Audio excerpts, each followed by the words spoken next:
പിണറായി സർക്കാരിനെ രൂക്ഷമായി വിമർശിച്ച സസ്പെൻഷനിലായ മുതിർന്ന IAS ഉദ്യോഗസ്ഥൻ doctor B Ashok civil service ഉദ്യോഗസ്ഥരോട് പ്രതികാര മനോഭാവമാണെന്നും സസ്പെൻഷനെതിരെ കോടതിയിൽ പോകില്ല എന്നും ബി അശോക് പറഞ്ഞു.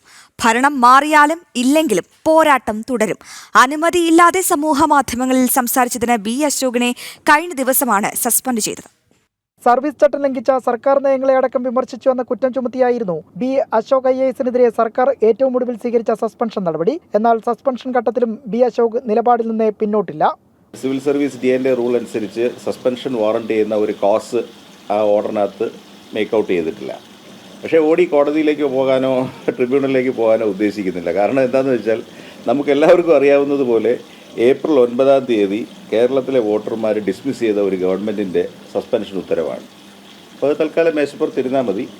പുതിയ ഗവൺമെൻറ് സത്യപ്രതിജ്ഞ ചെയ്യുന്ന ദിവസം തന്നെ അത് പിൻവലിക്കപ്പെടുമെന്നും സർവീസിൽ റീഇൻസ്റ്റേറ്റ് ചെയ്യപ്പെടുമെന്നും എനിക്ക് മറ്റേതൊരു പൗരനെയും പോലെ കാരണമില്ലാത്ത ഉത്തരവായതുകൊണ്ട് തന്നെ വോയിഡ് അബ് ഇഷ്യൂ ആയിട്ട് അത് പിൻവലിക്കപ്പെടുമെന്നും അപ്പോൾ തൽസ്ഥിതി പുനഃസ്ഥാപിക്കപ്പെടും, അതിൻ്റെ മുന്നിലുള്ള സ്ഥിതി പുനഃസ്ഥാപിക്കപ്പെടുമെന്ന് ഉറപ്പുള്ളതുകൊണ്ട് പ്രത്യേകിച്ച് ഒരു നടപടിയും അതിന് ആവശ്യമില്ല.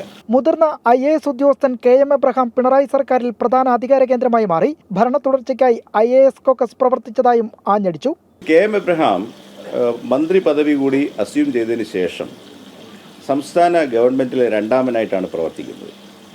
സംസ്ഥാന ധനകാര്യ വകുപ്പിനെ മറികടന്ന് നിരവധി അവസരങ്ങളിൽ അദ്ദേഹം ഉദ്യോഗസ്ഥർക്കും മറ്റ് മന്ത്രിമാർക്കും വരെ നിർദ്ദേശങ്ങൾ കൊടുത്തിട്ടുണ്ട്. 5000-6000 കോടി ഒരു വർഷം വായ്പയായിട്ടും ഗ്രാൻഡായിട്ടും കിഫ്ബിക്ക് ലഭ്യമാവുന്നു. ഏകദേശം 40,000 കോടി രൂപയോളം ഏതൊരു വകുപ്പിനേക്കാളും വലുതാണ് കിഫ്ബിയുടെ ധനവിനിയോഗം. അപ്പോൾ ഇത് കയ്യിൽ വരികയും കിഫ്ബി സർക്കാരിനേക്കാൾ ശക്തമായ ഒരു സ്ഥാപനമാണെന്ന് വരികയും ചെയ്തതോടുകൂടി